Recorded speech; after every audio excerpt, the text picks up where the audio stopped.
back, Jason and Simon. It's been a while since we've spoken. So let's jump right into Star Wars.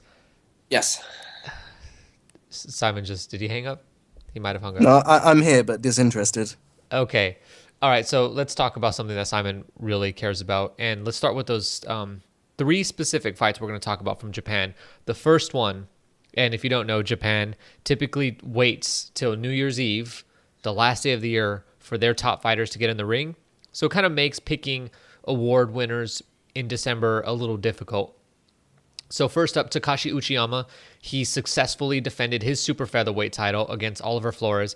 And, for, I don't know, the whole year maybe, we've talked about super featherweight, and then we saw some good fights, and we've seen Nicholas Walters enter the picture at super featherweight. Francisco Vargas had a terrific fight with Takashi Miura.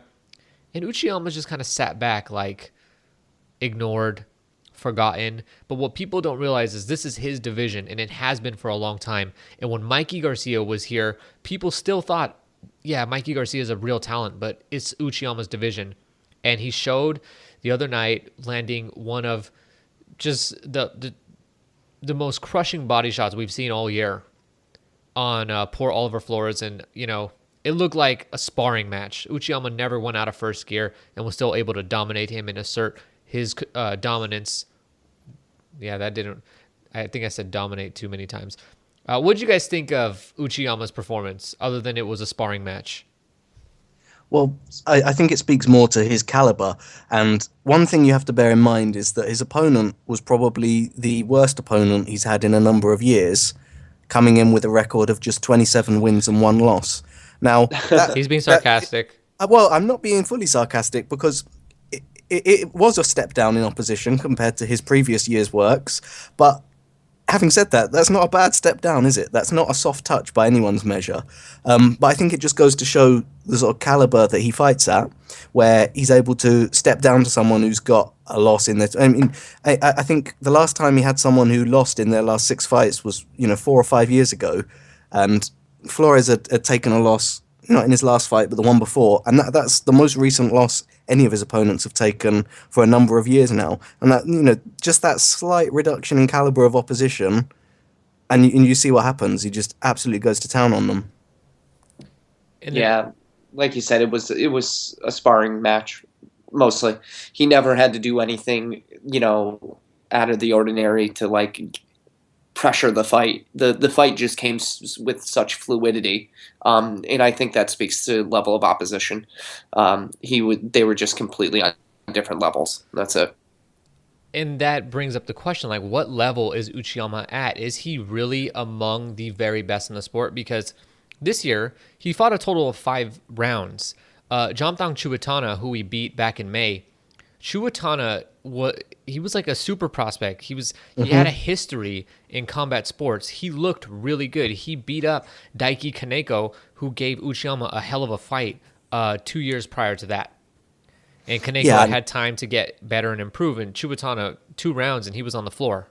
I remember going into the Chuitana fight excited for how close and what a good test it could be based on what Chuitana had shown, in his super prospect stage. But it just speaks to the level that Uchiyama's at.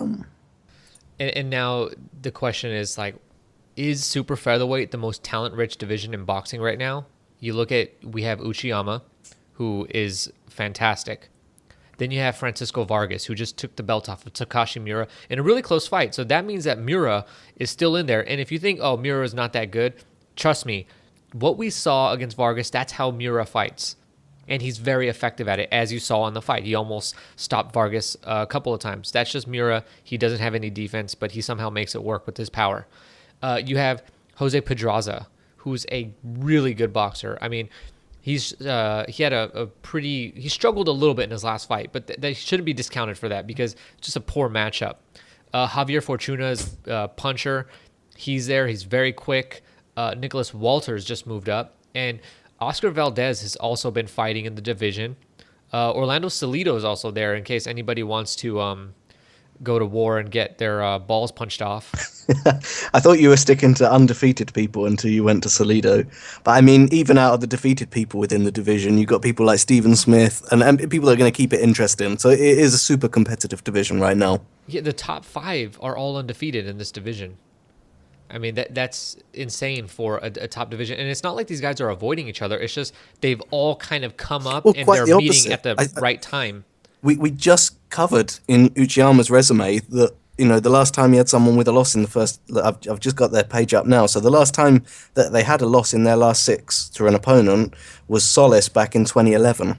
And, taking on top opposition. Back to fucking 140 plus, please. Jesus. No, I'm kidding. I'm kidding. All right. So since Jason wants to move up from 130, let's drop down to 115 and talk about, and at least right now, we're going to talk about perhaps top 5 most exciting fighters in the sport right now. And that's Naoya Inoue. And it's not Uchiyama, none of these other guys, because they're not doing things that just seem abnormal the way Inoue is doing. I mean, Inoue's 22 years old, already a multi-division champion.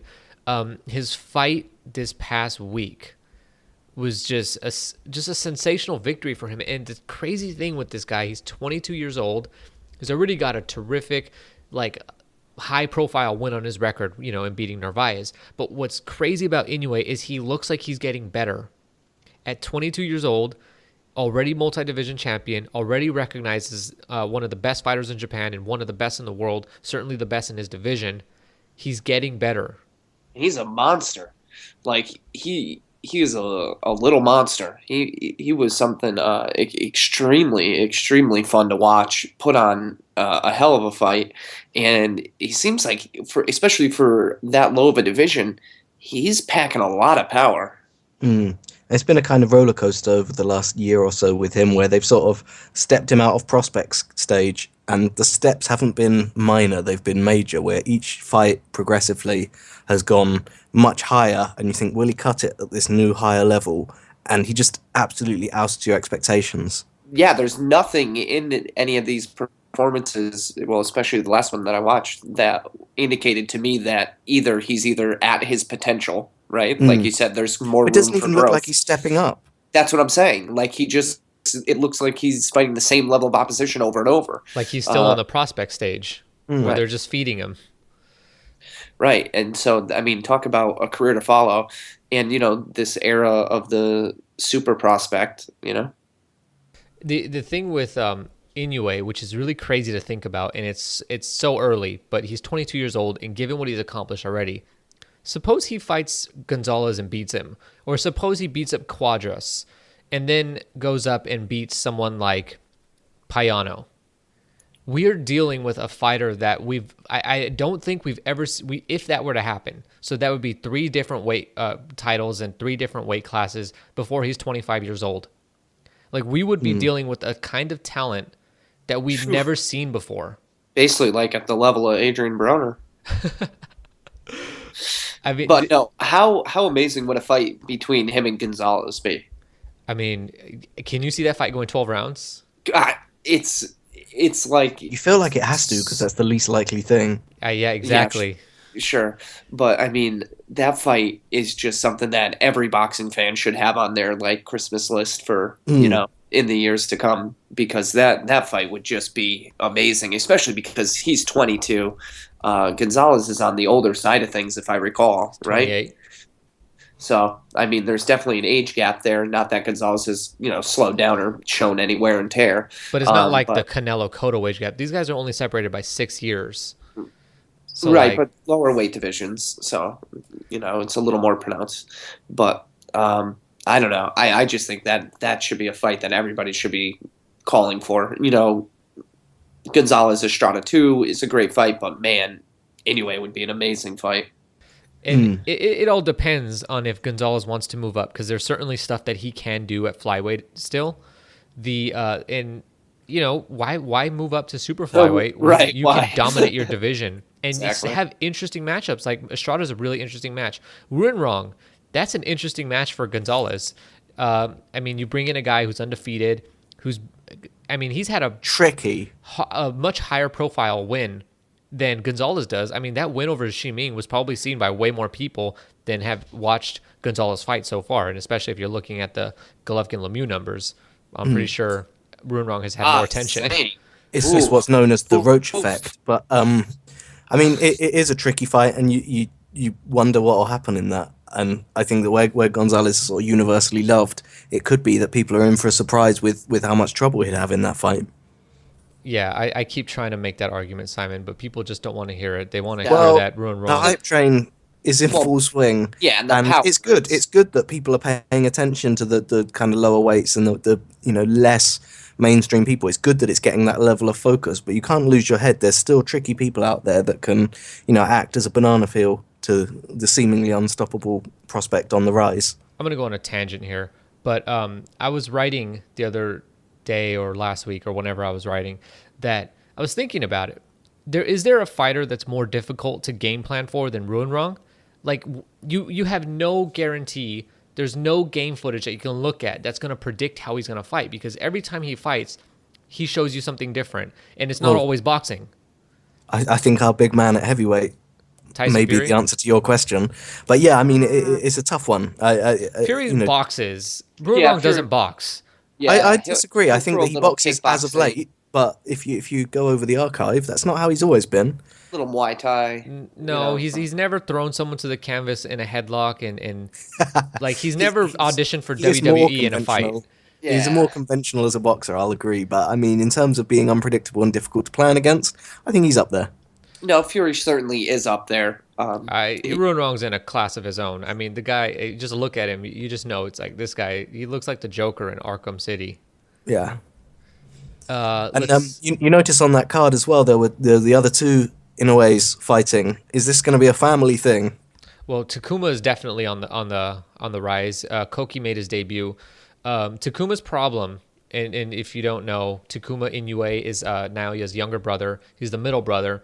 He's 20 years old, already 6-0. He's on the same game plan as Inoue was. I think they're gonna go a little slower with him though, and that's only because Takuma doesn't have the kind of power that Naoya does. Well, and while they've got Naoya setting or blazing the trail, they don't need to impress as much because they can stay in the slipstream and sort of ride. They can be a bit safer and benefit from his halo effect. Right. Well, the focus will all be on.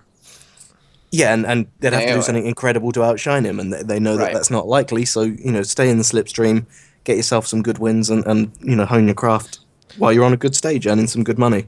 Let me correct something I said. Actually, the one Naoya is the middle brother, is he not? Yeah, Koki's the oldest.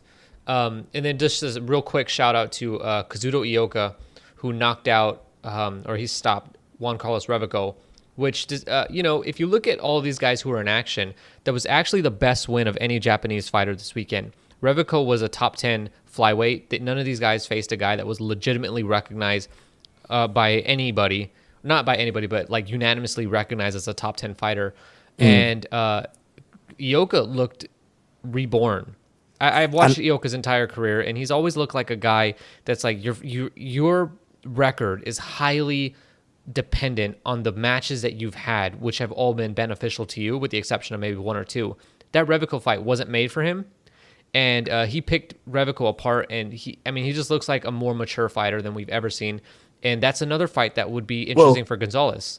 The judges couldn't split them last time, and this time he didn't let them make that error. And I people have different tastes, but I'm always a fan of a late stoppage. I think it shows something special. Me too. Absolutely. I harp on that a lot, but those are more valuable to me than the other kind, unless you're behind in the cards and it's the miracle shot. But because I guess if you land the miracle shot, you deserve credit for that too. Yeah, but it's different than being able to show power throughout an entire fight and show that you have enough, talent and wherewithal to, make it through an entire fight and still be able to stop somebody. And I mean, even in this fight, though, the judges' cards at the time got posted for the 10 rounds they'd scored, and one of the judges had Revico ahead. That's not unusual with Japanese cards. It does show that whatever he's doing, despite being successful, he's not impressing the right people with it. That's just, I think that has a lot to do with Ioka's style, because when he fought Ruinrong, Ruinrong won, and it was a close fight though. It was really close, except one judge had it like 11-1. It was like, okay. Just want to point out one little interesting thing. Koki Inoue, the big brother, is a 5'9", 140-pound fighter, where the other two are 5'3" and 5'4", fighting at 115. Strange size difference. Also, shout out for Akira Yagashi, who won a war and captured another world title, and Katsunori Takayama, who unfortunately lost by a technical decision.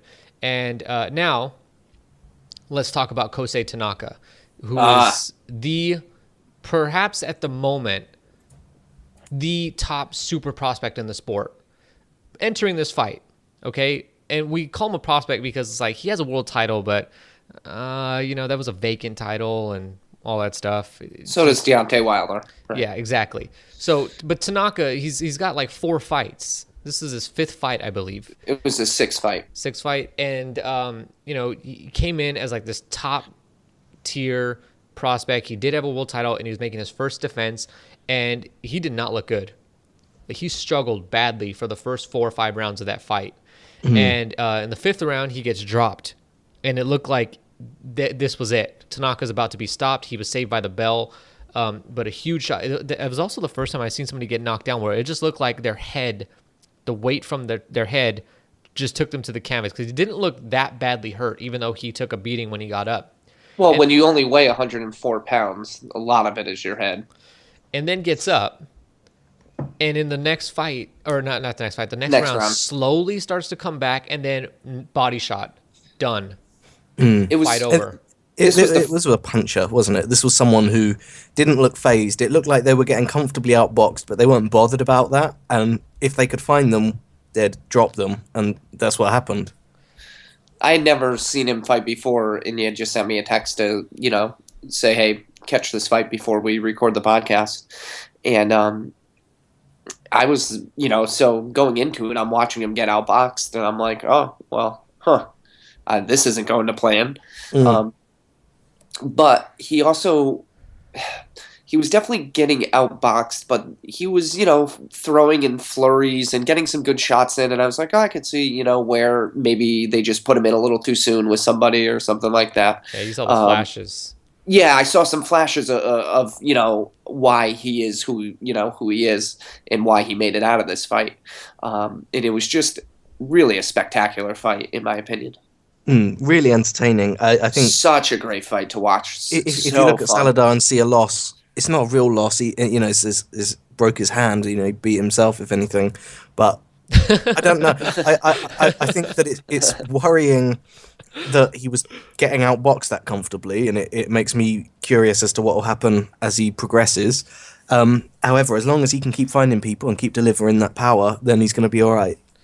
Well, I think part of it was a style matchup where he just needed to get used to the style, and who knows if Saladar was able to take the power, if he would have been able to adjust from a boxing ability standpoint. That we'll never know. But it did look to me like he wasn't as perplexed. He did show some really good things in there. That's all I'm trying to say. And rip into the body like an absolute champ. Oh, like a monster. I do feel confident that if Saladar had been able to weather the storm, there's no way he'd been able to lose the fight. It was reliant on a knockout, and in this instance he got it. And we see it time and time again where there's someone who is reliant on a knockout, they eventually find someone that they can't get out of there. Right. I can't believe this kid's gone 12 rounds already. Yeah, if that Tanaka shows up against Menayothin, he ain't winning that fight. There's no way. I don't even know if he beats Takayama. Takayama is exactly the kind of fighter, and even though Takayama lost, he's still a really good opponent for Tanaka, just given how Takayama's old, he's on the way out, he's won a world title 3 times already, or no, twice, looking for his 3rd attempt at 30-something years old, which is absurd for a minimum weight. But the thing with Tanaka that I noticed is that it's like he's unable to set the pace or to choose the style of a fight. He just goes with whatever it is, and he finds himself in this fight fighting a fight where he led and he got countered and he didn't know what to do with it. And it's like, stop doing that. You're right. He responds to the fight, but not as a counterpuncher, just as a willing participant. Yep. I think if I'm his team matchmaking, I want him in there with Freshmart. Yeah, that's an interesting fight. Two young prospects, and who knows?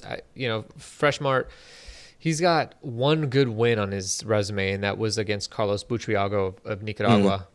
He's got a deeper career, though, right? Doesn't he have? Well, it's still in but it's he's in had Thailand. a dozen fights, of course. but against limited opponents. Yeah. And Sandeep took him 5 rounds, and Sandeep had lost all 3 of his fights going into that one. This might be the fight that, the promoters pump the brakes on Tanaka.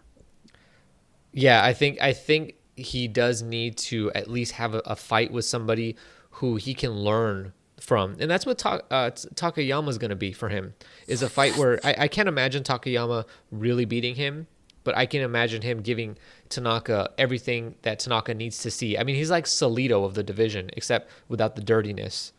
Maybe a little bit. All right, let's jump on to the year-end awards.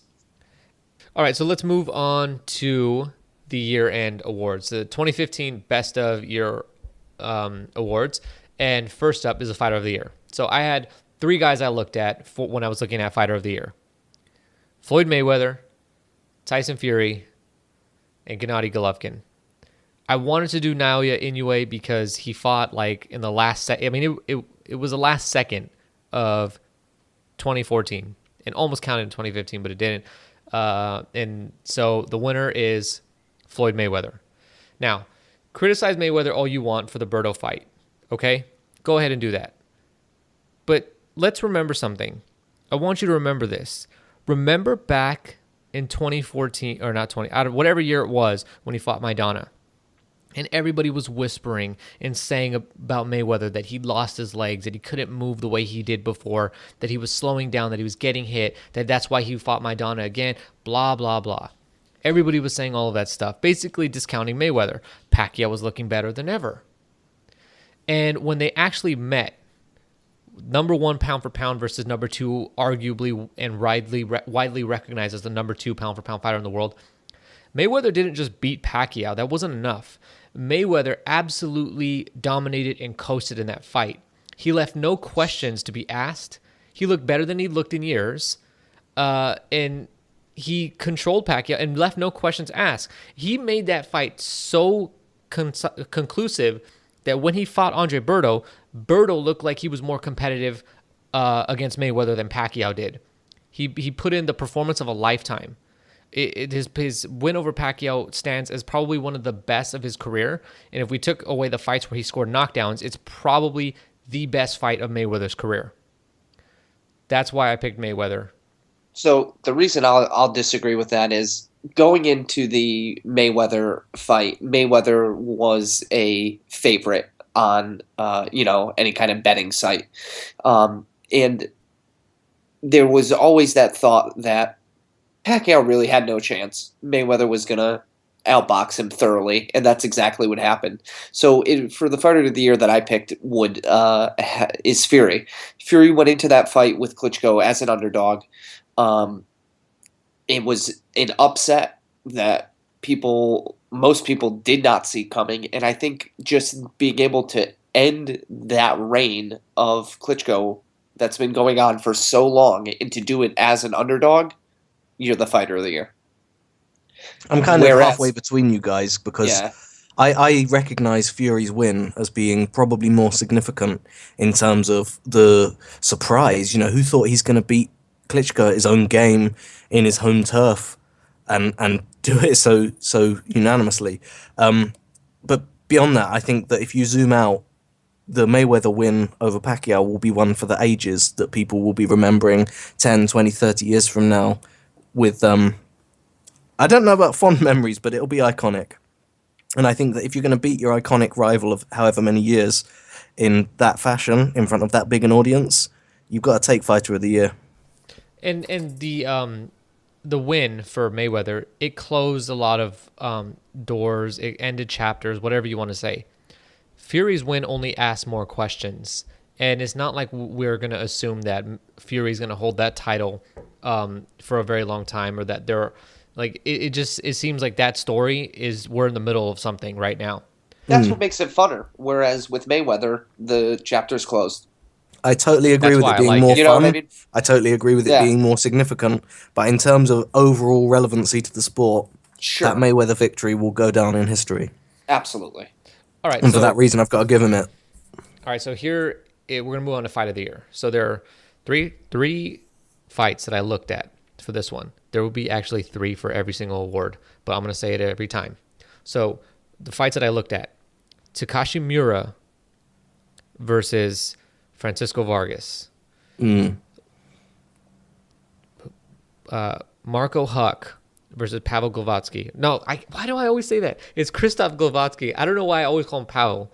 And then the last one is Kosei Tanaka versus Vic Saludar. So let me tell you what Late entry. late entry. Now let me tell you what I love in fights. I like story, narrative. That is first and foremost. That takes center stage.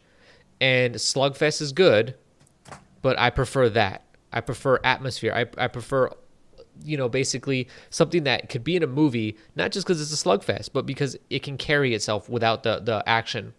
Now, when you combine the two, that's when you usually get a fight of the year. And my pick is Kosei Tanaka versus Vic Saludar. And so entering that fight, and we talked about it earlier, but Tanaka was a super prospect on the path to stardom, like just basically chasing what Inoue has done. And we saw in his first title fight that it was a war. It left a lot to be desired with Tanaka. And this fight was going to be the one where he fought a lesser opponent than the first time, that he was going to blow somebody out and just look like this 5-star prospect that we think he is, or a 5-star young fighter, because I don't necessarily think he's a prospect anymore. But anyway, he comes into this fight. He's losing on the cards. He gets dropped. He looks like it's the story's over, and then comes back, scores a knockout victory, just like in the movies. It was like an episode of Friday Night Lights with a last second finish. Really, just without the context, within the context of this fight. I mean, I can't think of a better fight this year that I enjoyed more. Yeah, it had everything that you could look for. It had knockdown, shifts in momentum, and an unexpected outcome. It is in my opinion, the perfect pick for fight of the year. It's also what I ended up landing on. I just wanted to mention a shout out a fight that you didn't mention. For the majority of the year up until this, basically the last day of the year, the fight of the year for me was DeGale Darrell. And I mentioned it a couple times on the podcast. I thought there was the compelling storyline of DeGale being the first, UK gold medalist to become a world title holder. What I loved about the fight is that it did have knockdowns, it did have shifts in momentum, and it was a very technical fight. The reason I believe that it didn't get a lot of consideration is because the overall pace of the fight was pretty slow, and most of the time spectators want that kind of slugfest like Cleverly Fonfara or Vargas Mira. So I think it didn't get enough consideration, but that was what I was going to pick until earlier today when I happened to watch, the Tanaka fight. So I just, I feel that fight should get some respect. Yeah, definitely. What about you, Simon? Well, I respect the pick because great fight. For me, Huck Glowacki takes it just because of how cemented Huck was in the division. He was set to go to the US to try and bring the cruiserweight alive. The division set some fire in it in the US, and those plans are in place, and I think Heyman was involved for a bit, and then out of nowhere Glowacki just lands this shot that just changes everything. I don't think I've been more surprised this year than in that fight. That one's definitely up there for me. Huck was this long-reigning division. I mean, this is the fight that Tyson Fury wanted to fight. Tyson Fury wanted nothing more than to be Krzysztof Glowacki. He wanted to get knocked down and come back and show that he's the better fighter. Like, if you asked Tyson Fury, would you trade this fight? He would say absolutely, because that's the fight it was. It was a really good fight. I thought there was a lot of clinching. There was a lot of slow moments in that fight that just dropped it down a bit for me in the race. Okay, let's jump on a prospect of the year. Now, there's 3 fighters I think we could all agree on. Adrian Broner. No, kidding. Deontay Wilder. So, Felix Verdejo, Anthony Joshua, and Luke Campbell. Oh, wait. Let me take that back. Yeah, sadly, you can't have Luke in there. Pump the brakes a little. It's Earl Spence. And look, if you're listening to this podcast, if you watch boxing in the past year, you know who the winner is. It's What criteria are you unanimous. basing this on then? So what sort of factors do you look for in your prospect of the year? Who looks like they're the most ready to step in with the top 4 or 5 guys in the division and be competitive? Who and looks probably like win. they're not going to be eligible for prospect of the year next year? Exactly. That's a really actually much better way to put it. Good job, Jason. You're welcome. So Verdejo won it already. He's like won best prospect like 2 years in a row. So I'm throwing him out. Also because he's already won. So Anthony Joshua, he had his moment of vulnerability in this year. And I think Joshua is still got some developing to do. With Earl Spence, he looks ready to go. He looks absolutely ready. He's like the safe pick here. He went basically at the start of the year, he was unknown, and the only people that really knew him were the people that closely followed the American prospects. And he's ended the year as the one prospect that everybody knows that if you put him in with the top 3 welterweights in the world, he's beating at least one, if not 2 of them, maybe all 3. I mean, could you see Keith Thurman beating him? Do you think Tim Bradley has an easy night with him? Do you think Kell Brook can just easily outbox him? I don't think so. Those are really close picks. And Spence brings it all. He's got power. He's a good kid. Defense is solid. You don't foresee an Amir Imam. Like, he doesn't do anything that's outside of himself so far. He looks ready to go for the top level at welterweight. Yep, I have to agree. I have Earl Spence as well, and just the reason I kind of mentioned before is I don't think next year he'll be in consideration for an award like this because he will have stepped up and fought a much higher level of competition. I don't know. I find it difficult to call him a prospect. That's my only contention with this one, and I think that this is a sort of continental divide where I don't know, prospect means a different thing in the States than it does in the UK. Who's your pick then? You better not say Anthony Joshua. I don't know. He's up there for it. I mean, there's a ton of people that are interesting for this one. I just think that Spence is a contender at this stage, rather than, and it's probably a compliment to him rather than a diss when I say that I don't necessarily think that he's prospect of the year, because I don't see him as a prospect. I see him as a contender. And not throughout the entire year, though. You haven't. You know what I mean? He maybe throughout the year he progressed to that for you, but January 1st, 2014, you weren't saying that about him. Yeah, that's true. I suppose if we're going to judge it on which person who was a prospect at the start of the year and has come the furthest since, then yeah, totally, it deserves to be him. But if we're going to judge it on who's the best prospect that's currently still a prospect, then yeah, I would give it to AJ because of the vulnerability you mentioned and because of the high hopes I have for him. So I think that he's headlined a pay-per-view. Let him have AJ. Come on. That's not here nor there. Now, you can.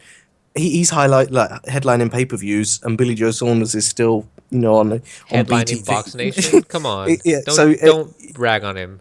That was I'm saying that whether you're on pay-per-view or not doesn't mean that you're good or not. It just means that you've captured the public's imagination. Okay, well, since we have a very relaxed definition and we disagree, special shout out goes to Konstantin Ponomarev, who beat Mikhail Zueski, who was one of Canada's best prospects this year, and Callum Smith, who stopped Rocky Fielding in 1 round and looks like he is next in line to grab a title at 168 pounds. Especially, he's got to be up there. Yeah, he's definitely got to be up there. But like with Spence, I think we can make the same argument that and Saddam Ali as well. I'll throw in. Is Saddam Ali? Has he retired? I have not seen him in a long time. Yeah, he's fought once this year. Amir Imam. All right, that'd be a cool name, Amir Ali.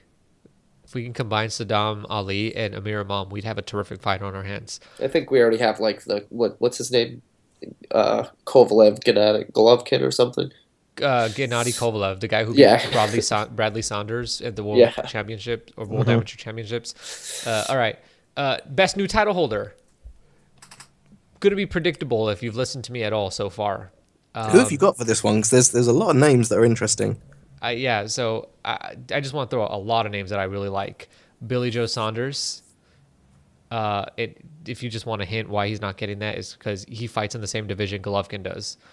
And fair enough, right? Francisco Vargas, also in the running. Badu Jack, I love Badu Jack. I'm really happy for the turnaround he's done. But my winner this year, I actually did 3. That I was supposed to do 3 total. But the winner is Krzysztof Glowatsky. Nobody attacked the old champion better than Glowatsky did. He did everything that Huck did and then did it better. When Huck wanted to box, Glowatsky outboxed him. When Huck wanted to brawl, Glowatsky brawled him better. And when Huck was starting to look for a knockout, Glowatsky gave him what he was looking for. And after that fight, there's absolutely no question that you still have about Huck versus Glowatsky. The story's over. With Klitschko Fury, you can say, like, well, what happens if Klitschko throws punches? Well, maybe it's different. There's no way that Glowatsky ever loses to Huck again. And, can he handle power at cruiserweight? Yeah, he can box. He's totally set up to be a long-reigning champion at cruiserweight. That's why I give it to Glowatsky. Who do you guys have? Probably Anthony Crolla. No, I like this pick. I like that, but it's based more on sentiment than... Because we love Crolla? Yes. I think that your pick has been very mature and well-rounded. My pick is based on emotion and sentiment. So your pick's better. No, but I think as far as like the experience of that person winning a title, if you even followed Crolla and knew about him vaguely, there was no win this year that was better, like you felt better at the end of the fight than Crolla's win over Darlis Perez. That was like it was just... I thought Nick Halling was going to cry. Exactly. I mean, and shout out to Nick Halling, or however you say his name, and Jim Watt, who really sold that win. That was really one of the best moments of the year in boxing for me. What about you, Jason? I'll default to you. You have a good pick. All right, cool. Billy Joe Saunders does deserve mention because he really took the title from Andy Lee. And Badu Jack, man, I really liked and I wanted to pick Badu Jack, but I just don't think that because James DeGale also won a title in that division this year, it's tough to pick between the two. And then both had their moments. I actually originally started with James DeGale as my pick, but then I thought about the Boutte fight and I was like, DeGale, he showed some vulnerability there. Not a lot, but a better fighter than Boutte is going to give DeGale some trouble. I mean, I'm not necessarily even sure that DeGale clearly and easily beats Andre Durrell if they fight again. All right, it's a tense one, so it is tough to pick that one, and it doesn't devalue the win. It's good for his career. He's done good and done himself proud, but it does make it difficult to feel confident in his future success at high level. Jason, makes him fun to watch. Jason, don't you find it funny that Simon didn't pick Lee Selby for best new title holder? I don't think anyone who's listened to this for a while will be surprised in that. But I want to say my piece because it's New Year's. We're supposed to air the grievances. I started the year on a real downer on Selby because of the dirty tactics he's used in fights that I'd seen and things that he'd done that I wasn't too happy with. But since then, I think every fight he's had this year, he's had a really good account of himself, and he's not resorted to the tactics I'd called him out for in the past, and he'd fought better, smarter, and been a much more well-rounded. He might make a fan of me yet. Yeah, Selby's actually one that we should mention because he has been really good this year. I mean, he's been completely dominant. He had a little bit of trouble with Fernando Montiel, but I think that was a lot of style that he'd never seen as a British prospect before. But, I mean, all of his fights were really interesting this year, too, entertaining. You could have picked them as, honorable mentions for Fight of the Year. I don't know if I go that far, but... Honorable mention. There's just some honor there. It doesn't mean that they're... He's ditched the dirty tactics I've criticised him for in the past, and that's enough to keep me happy. He's on his road to redemption, okay? So, do you like him now, Simon? Is that what you're saying? Are you guys I wouldn't go that far, but, I'm finding it difficult to keep up negative opinion. The hate reservoir's running low, and I'm starting to become impressed with the guy. All right, let's move on to the next one. Don't worry, he'll get knocked off once he gets to the U.S. He's already here. He's not Carl Frampton. Oh, Ooh. Ooh. Yeah, all you Frampton friends. He won that fight. He did. He didn't win Yeah. that first round, though. Nope. 10-7. 10-7, yep. Welcome to America. Lee Selby didn't lose that many points this year. Just want to point that out. Did Let's Selby see. make it to America? Did Selby fight America? He did. He fought Fernando Montiel on the that was Alexander Martinez PFC card. Yeah. Oh, okay. So, most disappointing fighter this year. Here's the guys that are in the running. Roman Gonzalez. Now, I know what you're going to say. Gonzalez? It's for opposition. Correct. And then I actually just thought about this right before we did this, so I don't have anybody else. Luke Campbell. For what? Sorry, what is it? I'm only looking at world title level fighters. I didn't hear the category. Most disappointing year of a fighter. So I don't have anybody else other than Gonzalez. I do. I've got Guillermo Rigondo. There you go. Well, okay, fine. I Nope. mean, he won the fight, but he got dropped by a Japanese vampire. that was last year. Oh. No, just doing it in boring fashion, just being a really underwhelming fight. All right, actually, I'll give you that. And then Vladimir Klitschko for being not the man that we know him to be. He's like 100 years old. Give him a break. And he fought a good fighter. Hey, just because you can at didn't have 49 years examples. old make the world's strongest man finals, then Klitschko's got no excuse. At 10 years his junior. All right, so Roy Jones Jr. for continuing. No, don't do that. No, we can't do that. Don't do that. That's mean. We're just continuing on. You guys are just gonna get worse and worse. You're gonna. No, I think I know Luke where this is Hamp's going. in I'm gonna there stop for you being guys. Fully No, Luke disappointing. That's who I said first. Yeah. Well, that's Fully most disappointing disappointing. prospect. But I mean, I'm talking about Oh, like no. world title level fighters. All right, you want a title level fight. So, Well, we then got- in which case you got Klitschko and Rigondo Gonzalez. as my picks, and Gonzalez. Yeah. Okay, so the winner, unanimous decision for me, Vasily Lomachenko. This was the year I expected a lot from Lomachenko. Like, You just Wasn't even in the runnings. Like came out of left field there. I thought that they would challenge him this year, that they would actually put him in a fight where he could take some steps towards greatness. I mean, it's all he talks about. It's what the guy's committed to. It's what he wants. They And can't. He breaks his hand every fight. ultimately, though, what we got was disappointing mismatches. Like, just matches where, yeah, Lomachenko looks like $1 million and like the greatest technical fighter with every trick in the book that there's ever been. Probably because he's fighting guys who they're just never going to bring out anything in him. He got to fight on the Mayweather-Pacquiao undercard, and his fight was unmemorable. I don't even remember anything from that fight. He As fought on the a Bradley as a undercard. UK viewer, I don't get HBO, and I've never seen what the fuss is about this kid. Oh, my God. We're going to end the podcast now. We're gonna end, with the hate mail. It's gonna. I'm sorry, hate mail's gonna it's drown not this a massive server. criticism. No, seriously, go for it, Simon. What's He your looks fine say? enough, but my take on it is that he looks fine enough. People cite his amateur career. You know, I could talk about Audley Harrison's amateur career, and you'd laugh in my face, and rightly so, because amateur doesn't relate to world level, at least not always. And the things that he's done at world level that I've seen without the HBO spin have been average to unimpressive, uninspiring. And I don't think that he's terrible or that he's going to get picked apart by journeyman, but he doesn't make me feel confident that he's going to be the future of his division, or, you know, even I don't know. I don't see much from him yet. There's nothing that makes me want to bet the farm on him. I have some questions for you, Simon, just because this is an interesting take. You saw the Lomachenko versus Gary Russell Jr. fight, correct? What did you think of that? In what sense? Like, what was your opinion of Lomachenko's performance in that fight? I don't know. That's a tough one, and it was a tough fight.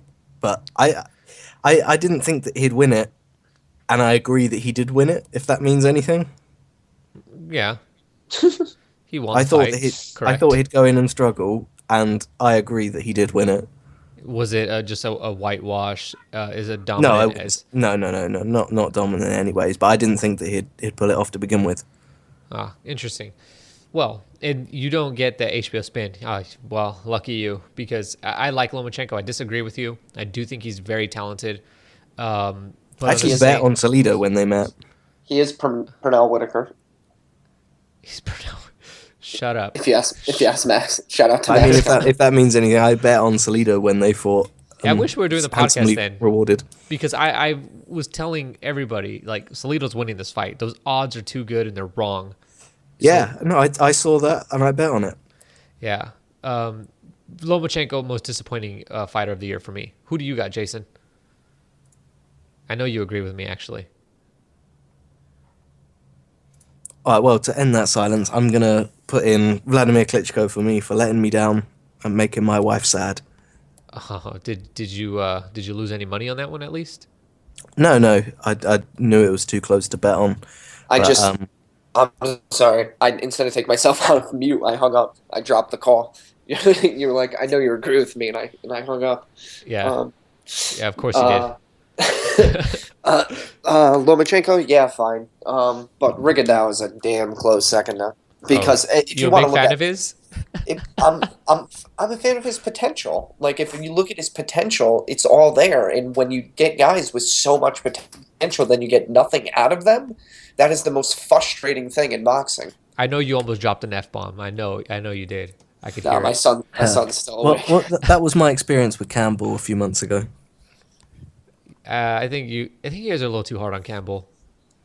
No, I'm He's not. just a 'Cause stupid fighter. it was a stupid fight. The tactics were all wrong, and it's like he's believed the matchroom bullshit that he's this massively hard hitting knockout artist, and he's not, and he never was meant to be. And if he'd have known that and fought to his advantages, he could have taken this fight, and I think comfortably. But by fighting dumb, he ended up losing. Yeah, he Simon, was an idiot. you must have lost some money on that fight. No, No, I didn't actually bet on that one. Here's my conspiracy theory on Campbell. oh please. He hangs out with Anthony Joshua, and I think he thinks he's like Joshua, so he fights They like s- Joshua. They spar. Campbell I- knocked him out, a la Amir Khan. I don't think he thinks he's like Joshua. I think that for a long time he's known what his styles are, but because they've been putting him in these matches where he's obviously going to win and he's finding these knockouts. I mean, I remember being surprised when he stopped Brizuela, and he was surprised about it. And it feels like if the Luke Campbell who was surprised about that was in the ring that night, he might have won. But somewhere between the Brizuela fight and now, he had got into this spin where all of these people that he's knocking out are somehow, great iron-chinned legends that he's managing to find a way to stop. And that's not the case. He's dropping competitive domestic level opposition, and that's to be expected. That doesn't suddenly mean you're a powerhouse of the year. He didn't fight Roberto Duran? He actually fought Pernell Whitaker at lightweight. Oh, that's what it was. Yeah, that knocked him out. Fair enough. So No, I'm guessing Luke that Campbell though, that was I had him down as most disappointing prospect of the year, but he could win a couple categories for how stupid he acted. he he wins that award for me too. Not Amir Imam. I mean, all you guys No. voting Amir Imam, stop. Okay, just It's stop. because you just didn't know enough about Amir Imam. Yeah, It's you the guys were only reason. so amazed that Showtime did a good job selling him and all this stuff. Look, Amir Imam You never watched impressed a me at all. 15-second gif of a shoulder roll Where he gets and- punched in the face. Doesn't and even you avoid the punch. and people thought he was like the next The coming. shoulder did roll, though, to be fair. The shoulder rolled. And he knocked out Fernando Angulo and with the shot behind the head. Okay? Like, I'm not impressed by that. I still don't think that's a legit knockout. I know we got into a big argument when that fight actually happened. Not impressed with Imam. So that's why he's not the most disappointing prospect for me, because my hopes weren't that high.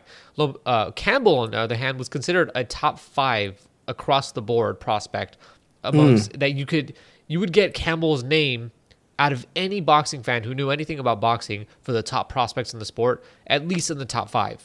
And You the guys really horrible managed to thing get is, me I still followed. think he's a top prospect. He is I just hope that he gets the not right top sort 5 of, anymore. maybe not top 5, but he's up there for me. And if he gets the right coaching and the right whispers in his ears on how he needs to conduct himself, then he can do that. He's got all the tools to be he's got all the tools to be great. So somebody And- needs to tell him he's a fireman. No, He's just doing the wrong things. He's planting his feet when there's nothing to go for and eating shots in return. You're not knocking Mendy out. It's not happening. It's like loading up to try to knock out Joshua Clottey. Like, that's how Mendy was fighting. He was just in the guard. It's pointless. I think that Luke Campbell should seek the services of Freddie Roach, though. That's the worst thing. All right, Jason, you want to go with the rest of your awards? Yeah, the only other thing that I have here that we haven't talked about is upset of the year and knockout of the year. Um, I didn't prepare three, so I'm just gonna kind of go with All right, just tell me what and I then I'll do have. two because I know what yours is. Okay. Well, What do you want to do first? well, you do your two first then. No, but pick the category first. Okay, upset of the year. Okay, so two Klitschko upsets. Fury, obviously. I didn't think that was No, an upset. I just want to throw that out there. What? Yes, you no, did. stop I it. did not Stop think it. that. Shut up. Stop it. Shut Stop up. it. You Oh my guys God, don't You, listen to my you, podcast. I said it on the I'm on podcast your that Klitschko fucking was. podcast. No, you you. said you wouldn't be surprised if Fury won. Yeah, brilliant. Good for you. But you didn't say Fury's Not the winning same. this. Picking it. Right. Yeah, but I saw it as a very close fight. Yeah, that's not the same. If you had to, at Oh gun to my your head, god. pick a winner, Oh my you'd have god. picked Klitschko before the fight. No, this is different. This is different. No, it's not different. It's different. But If I had a gun to your head, day before the fight, and said who's winning this, you'd say Klitschko. I'd reverse it. You I'd would now, reverse with it. retrospective, like hindsight. No, I did not think it was that big of an upset. You are We're wrong, moving sir. on. And it's not We're just moving about on. the result, it's the fact that he did it on points against Klitschko in Germany. That's the bit that makes it upsetting. I You came say here, like Germany is notorious for bad scorecards. which it is, but I was on this podcast and I said I don't see it as an upset if Fury wins, but I do think he'll have to do it with a stoppage because I don't see him winning this on points. And that's the element that was the upset for me, the Well, fact I that he managed to pressed you. outbox the master. I pressed you hard on that podcast going into it because I was trying to get you to pick Fury, and you just wouldn't do it. You Are you know, talking to me or Simon? no, Simon. Because Simon loves Klitschko. I do, but there's no secret there. But beyond that, I did say it was going to be a tough one, and that if Fury won, it wouldn't surprise me, but Right. it would have to be by knockout. So the Okay. fact that he did it on we get points, back to- that blew me away. Let's All get right, back to so upset. the of It is an two upset. two Shut your upsets. face. Let's go on. Okay, I disagree, and I have Glavatsky stopping Marco Huck and Massively up Aaron there, yeah. Martinez beating Devin Alexander, which was What? not only the upset of the year, Shut up. it was like the most ridiculous upset of the year because it's like, who is Aaron Martinez? Hold on, did that other guy beat Robert Guerrero? No, Or he did didn't. Guerrero? That would have been a good one. So what I picked is Willie Nelson versus Tony Harrison. The country Uh, singer? The country singer, yes. Willie Nelson came out of retirement. He was smoking a joint on the roof of the White House, jumped right into a boxing ring, and fought Tony Harrison from the Crown Chimp. No, so Nelson was actually coming off a unanimous decision loss to Martirosyan in October of 2014. He had taken 10 months off. He kind of looked like the perfect person for your, hard-hitting prospect to go after. Somebody with a name, but that's coming off a loss and taking some time off. Harrison was on a 21 win streak with 18 knockouts. Nelson only had 2 losses in his career. It was the perfect stepping stone for a young fighter like Harrison who was coming up strong. Things went completely off script in the 9th round, and Nelson managed to win by stoppage. And I think that's what I have for upset of the year. It may not be as high profile as the other fights, but as far as just it shouldn't have happened, I think it's up there. Yeah, and the one thing with this one, because I really like this one too, it was, contender upsetting a prospect or whatever level Nelson was at, but it was not like, it's more than Imam or Campbell because Harrison legitimately had future star written all over him. Like he Without had a the doubt. charisma, the power, everything you want in a prospect, the aggressive style. He had it all. And then it just all blew up in his face. That's a good pick. Yeah, and Nelson was not at a high point in his career. You know what I mean? This was a do or die kind of fight for him, and he really rose to the occasion. All right, next is knockout of the year. Yep. Okay, so two good ones. Mitchell Smith knocking out Antonio Horvatic. This is just one of those knockouts where I just watch it over and over. Like, how does this happen? Like Smith buzzes him with the first shot and then proceeds to land several more as Horvatic just timbers down to the ground. That's one. And then the Zolani Tete versus Paul Butler uppercut knockout. This is insane. It's got to be up there. This one's my favorite of the year, I think. Quite possibly my pick. Yeah, I mean, just a beautiful uppercut. You see him land it. If you watch that round, he lands it previously and realizes Bang, like, oh, I got British it. boxing. I got it. Then, oh, here we go. I'm going to do it again. And then Butler's on the floor. All right. What's your pick? My pick was a fight that probably wasn't seen by too many people. It was Danny O'Connor versus Gabriel Baracchio. O'Connor was somebody that PBC was using to help build a local boxing fan base around the Boston area. You know, he was a Irish kid that had a previous loss to the same guy, but it had been so long ago that basically everybody had forgotten about it.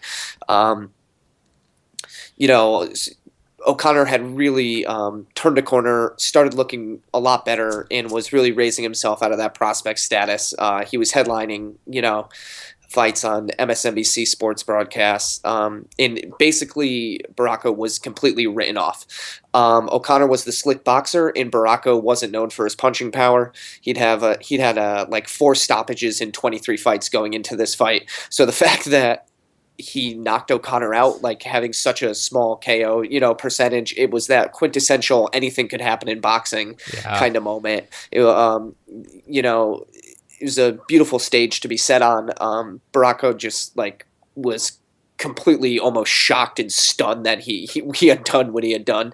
You know, it was one of those things where O'Connor he misses with a left hand and just left himself completely exposed, and Baracco just answers back with an overhand right that O'Connor actually went backwards and like twisted his knee back, and it took, you know, like 2 or 3 minutes for him to get up. You know, obviously, you know, we're all grateful he was completely fine, but it was just such a devastating knockout that it's, you know, what I would pick in the storyline behind it of like O'Connor just, you know, kind of being overconfident that he had progressed to a point where this guy was completely behind him. That whole narrative just fits perfect into knockout of the year. Yeah, this was a really good one. And, I mean, there's knockout of the year, which the picks that I had definitely fall under. And then this is like the one punch, Hail Mary, this guy might be dead on the floor punch. And that's what this one is. I mean, this one's even more devastating. Pacquiao Marquez the honorary Andy Lee Award. Yeah, this one is even more devastating than the Kirkland Canelo one, because O'Connor does not get up for a while. He's just stiff on the ground. It's actually, you know, O'Connor's down for over it's not one-sided. It's not something that you see coming over accumulation. No, it's one punch out and of it nowhere. Just, first round too. 43 seconds in, and for a fighter, it's like it'd be like had Chris Algieri done that to Khan. You know what I mean? Like you gotta remember this guy had 4 knockouts going into this fight.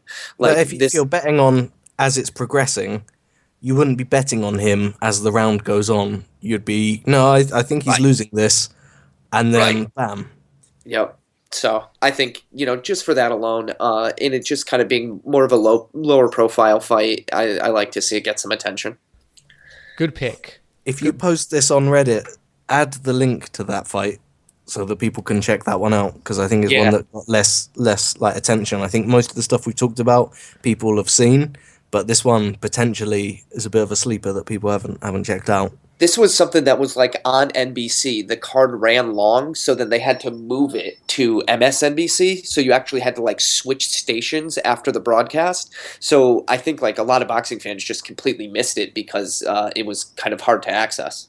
But it's certainly just devastating, the shot. That's it for this week. We're all done with the awards. Be on the lookout for, we're going to launch our new podcast this week. It's not us 3. It's a completely different podcast. The first one will be part of the Sunday Puncher podcast, and before you know it, they'll have their own thing that you'll have to subscribe to, where all of their podcasts will come from. Also coming up, what's the name with that one? Because I've not been too close to it. So what are you calling it? What's it going to be about? What's happening in that? They have settled on the Glassjaw podcast. Interesting. And what can we expect from that? You can expect a lot of arguing. They're not going to talk about... basically, here's the thing of this podcast.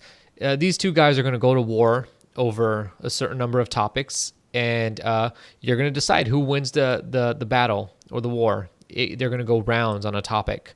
And is it going to be about purely current stuff, or they're going to dip into the archives, or what? They're going to do a lot of both. They're going to talk about history. They're going to talk about present day topics.